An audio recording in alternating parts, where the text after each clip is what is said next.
কোনো স্বর্গ নরক নেই, নেই কোনো ভৌগোলিক সীমারেখা।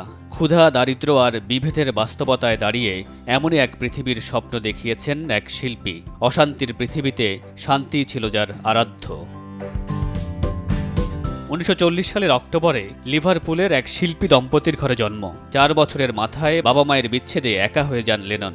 যদিও সঙ্গী করে নেন মায়ের কিনে দেয়া গিটার। 17 বছর বয়সে 4 বন্ধুকে নিয়ে গঠন করেন দ্য কোয়ারিম্যান নামের একটি ব্যান্ড।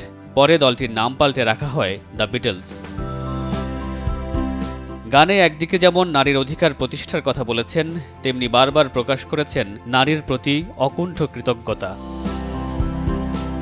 1970 সালে বিটলস ভেঙে যাবার পর লেনন একাই চালিয়ে গেছেন সঙ্গীত যাত্রা। পাশাপাশি করেছেন যুদ্ধবিরোধী প্রচারণা। যেখানেই দেখেছেন দাঙ্গা, বর্ণবিদ্বেষ, সেখানেই করেছেন প্রতিবাদ।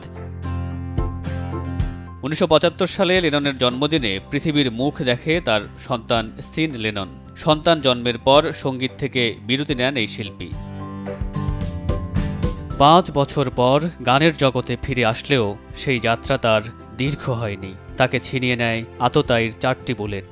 বরফ ঝরা শীতের রাতে ভক্তের গলিতে জীবন অবসান হলেও আজও পৃথিবীর মানুষ তার গানে খুঁজে বেড়ায় স্বপ্নের পৃথিবী। মামুনুর রশিদ পনেল, সময় সংবাদ।